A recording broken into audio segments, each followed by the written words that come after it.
Hola a todos y bienvenidos a este último video tutorial referente a medidas de presión, en el que vamos a tratar el lazo de corriente. Y ya sin más perder el tiempo, este va a ser un vídeo corto, pues tenemos varios elementos que van a formar parte de nuestro lazo de corriente. Vamos a estudiar cómo se establece el lazo de corriente, cómo hay que conectar esos elementos, ¿vale?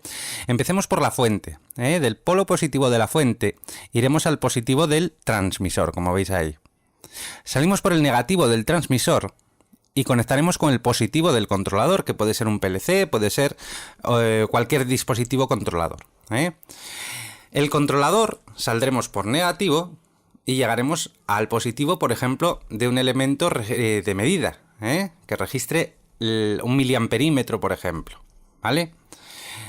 De la salida del miliamperímetro por el negativo llegaremos al positivo de un registrador, por ejemplo, que esté registrando la medida en cada momento, y del negativo de dicho registrador acabaremos en negativo de la fuente.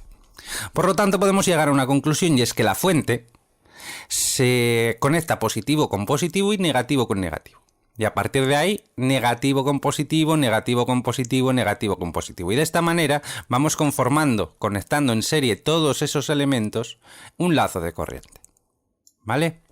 Los dos hilos pues son los de alimentación del transmisor.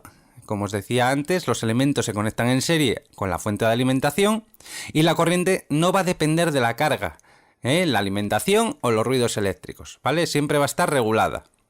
¿Regulada por quién? Por el transmisor. La salida del transmisor es quien regula la corriente del lazo.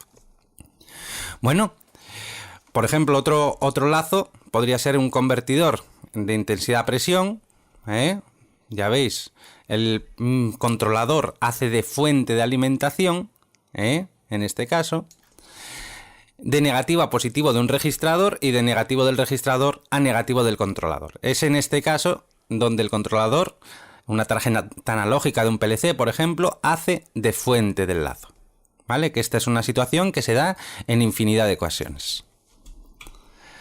Bien, el lazo de corriente, pues ya veis lo que tenemos aquí. Voy a ampliarlo, ¿vale? La alimentación va a ser a 24 o 48 voltios, como nos dice aquí. El transmisor no va a generar corriente, la va a regular, ¿vale? Digo que se la regula porque normalmente los transmisores que vamos a encontrar son de 2 hilos. Si fuera de 4 sí que la genera, ¿eh? Sí que hace una regulación sobre la corriente. Pero en el caso de un transmisor a 2 hilos, como es el caso de este ejemplo, pues la regula simplemente. Se comporta como una resistencia variable en función de la medida, como os dije en el vídeo anterior, de tal manera que si aumenta la resistencia del receptor, de este receptor que tenemos aquí, disminuye y la del transmisor y viceversa, ¿vale? La del transmisor que tenemos aquí de 2 hilos. Y al ser un cero flotante, que es la ventaja que tiene un lazo a 420 miliamperios, la rotura del hilo da una lectura fuera de rango, es decir, da 0 miliamperios, con lo cual se sabe distinguir perfectamente con ese cero flotante, que son los 4 miliamperios, el origen no empieza en el 0, empieza en 4, entonces se puede distinguir una rotura de hilo de un 0% de la medida, ¿vale? Entonces vamos a ver cómo evoluciona la medida. Imaginemos que el transmisor está midiendo el 50% del rango, de medida. En ese caso va a la mitad de los miliamperios, entre 4 y 20 miliamperios, el 50% son 12 miliamperios, ¿vale? Y supongamos que el receptor tiene una resistencia de 100 ohmios. Luego, aplicando la ley de Ohm, sin más, sabiendo la tensión, los miliamperios que tiene que haber circulando por el lazo y la resistencia del receptor, llegaremos a la conclusión de que la resistencia que en ese momento adquiere el transmisor a 2 hilos es de 1900 ohmios, ¿vale? 24 entre los 12 miliamperios, esto me da una resistencia del transmisor, y menos los 100 ohmios, perdón, esta es la resistencia total, y menos los 100 ohmios sería la resistencia del transmisor, ¿vale? Para el 100%, pues cambiamos de 12 miliamperios al máximo, a 20 miliamperios, ¿vale? Cambiando los valores, pues ya veis, la resistencia total sería 24 entre los 20 miliamperios, 0,020 amperios, y a esa resistencia total le restamos la del receptor, los 100 ohmios, quedándome una resistencia del transmisor en ese momento de 1100 ohmios, ¿vale? Bueno, ya veis cómo funciona un transmisor, ¿eh? Si cambiamos la resistencia del receptor a 500 ohmios, como es el caso de ahora, pues ya veis que la resistencia del transmisor queda en 700, cuando ahí tiene que circular una corriente de 20 miliamperios. Si la resistencia del receptor fuera demasiado alta, como puse aquí un 2000 ohmios, ya veis que si solo estuviera el receptor, 24 voltios entre los 2000 ohmios, me daría una circulación de corriente de 12 miliamperios. Con lo cual, el transmisor, suponiendo que puede adquirir una resistencia cero, una resistencia nula, por el lazo nunca se podría tener una lectura del 100% del rango, nunca podría circular 20 miliamperios. Solo podríamos medir hasta el 50% del rango. Con lo cual, esto no es viable, tener un receptor de tan alta resistencia. ¿Vale? Bueno. Normalmente el fabricante pues, nos da la resistencia máxima de carga en función de la tensión de alimentación. Y teniendo en cuenta que cuanto mayor sea esta, más carga podremos conectar al lazo. Bien. Bueno, pues ahí tenéis un poco la aplicación de la ley de Ohm, teniendo en cuenta la tensión de alimentación y la caída de tensión en el transmisor. De eso nos da una corriente máxima de salida. Son los 20 miliamperios y una resistencia máxima del lazo. ¿De acuerdo? Son cosas que hay que tener en cuenta porque, aunque no se presente esta problemática con frecuencia, puede presentarse en un momento dado y tener una solución a este tipo de problemas. Bien. Por otra parte, un problema de la transmisión corriente pues está en la medición de la misma. ¿Qué corriente está circulando por el lazo en un momento determinado? Ya os comenté en el vídeo anterior que los transmisores, o en muchos transmisores, existen dos terminales de test, en los cuales se intercala directamente un miliamperímetro sin necesidad de abrir el lazo. ¿Vale? Esos terminales de test están antes de la electrónica del transmisor. Es por eso están en serie con la electrónica.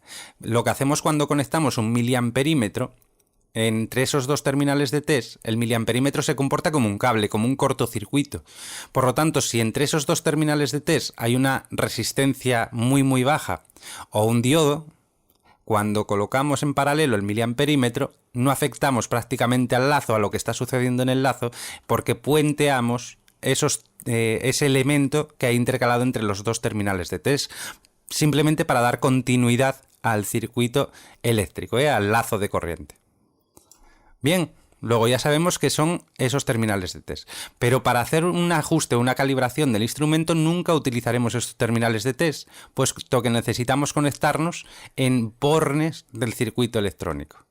¿Vale? Por lo tanto, cogemos siempre los terminales positivo y negativo del transmisor para poder acceder al circuito electrónico.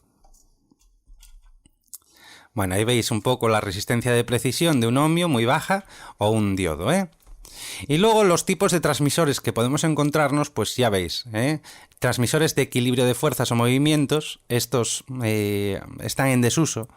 Transmisores de célula capacitiva, de célula reductiva. Transmisores de puente de Wheatstone, estos son los resistivos, con galgas extensiométricas, o piezoeléctricos. ¿De acuerdo? De todos estos, los que más se utilizan son los de célula capacitiva o los de puente de Wheatstone. ¿De acuerdo? Así que los de equilibrio de fuerzas no merece la pena que los explique porque no los vais a encontrar en la industria prácticamente. Son muy mecánicos y tienen mucho mantenimiento. Entonces pasamos directamente a los capacitivos, que son los que más nos vamos a encontrar. ¿En qué se van a basar estos transmisores capacitivos de presión? Pues en la variación de la capacidad de un condensador al desplazarse las placas. Y una de sus placas se desplaza por aplicación de presión, de la presión que está midiendo. Con lo cual, al desplazarse, lo que aumenta es la distancia entre placas. ¿Vale? Aumenta este valor. O disminuye, dependiendo. Y en función de ese valor, o gracias a que disminuye o aumenta esa distancia, lo que va a pasar es que la capacidad total del condensador va a aumentar o disminuir, proporcionalmente a la presión aplicada. De esa manera miden. ¿De acuerdo? Existen dos tipos de diseño. De estator único, que la presión pues, se aplica sobre un diafragma que se mueve en relación a un electrodo estacionario, es decir, tengo un solo condensador y una placa móvil y una fija. O de estator doble, en la cual tengo un diafragma central que hace de placa que es una placa del condensador, de un doble condensador, y en los dos extremos pues tengo las otras dos placas fijas de ese condensador doble. Lo vemos aquí un poquitín el de estator único, que ya veis, cuando se aplica presión la placa móvil se deforma y de esa manera pues la capacidad del condensador varía. ¿De acuerdo? Y se me da una señal de salida.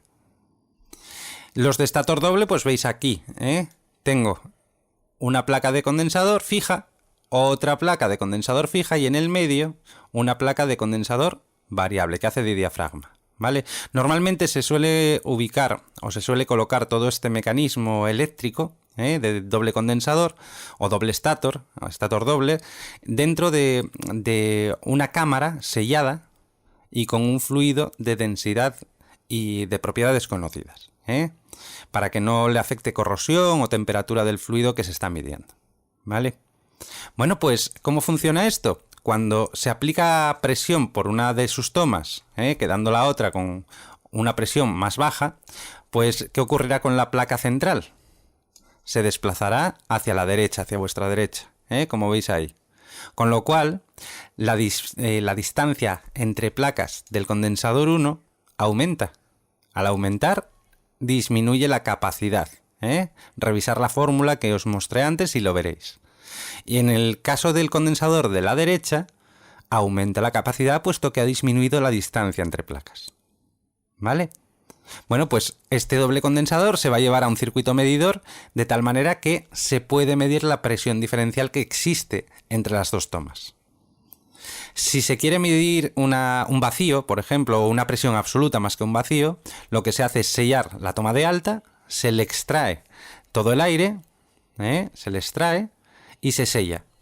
De tal manera que ahora mismo a presión atmosférica, si tuviera presión atmosférica en la toma de baja, pues el condensador central o la lámina central del condensador quedaría desplazada hacia la cámara de vacío, ¿vale? Hacia la izquierda. Y ahí veis el circuito medidor, Tenéis aquí el doble condensador con la placa central en medio, las dos placas fijas, y si os fijáis esto es un puente de Wheatstone. Consultarlo si no conocéis lo que es un puente de Wheatstone, pero básicamente lo que va a suceder es que si la lámina central tiene la misma distancia hacia una placa extrema o hacia la otra, es la misma distancia, las capacidades son iguales.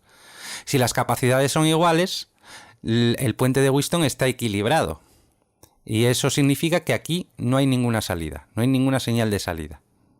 Ahora bien, en el momento que se empiezan a diferenciar las capacidades de ambos condensadores, el puente empieza a desequilibrarse y como resultado en estos dos terminales habrá una salida que será proporcional a esa diferencia de capacidades, ¿vale? Este sería el circuito medidor y esta salida, la alimentación o la señal de salida iría, por ejemplo, a alimentar el display, sería la lectura que aparece en el display.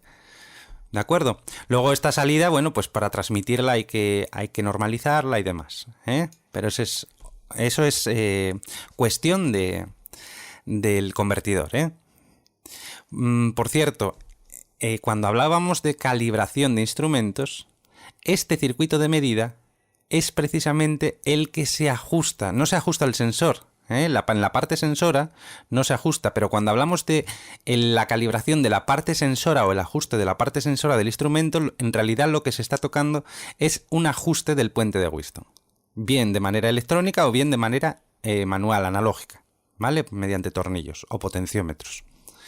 Así que eso tenerlo muy claro,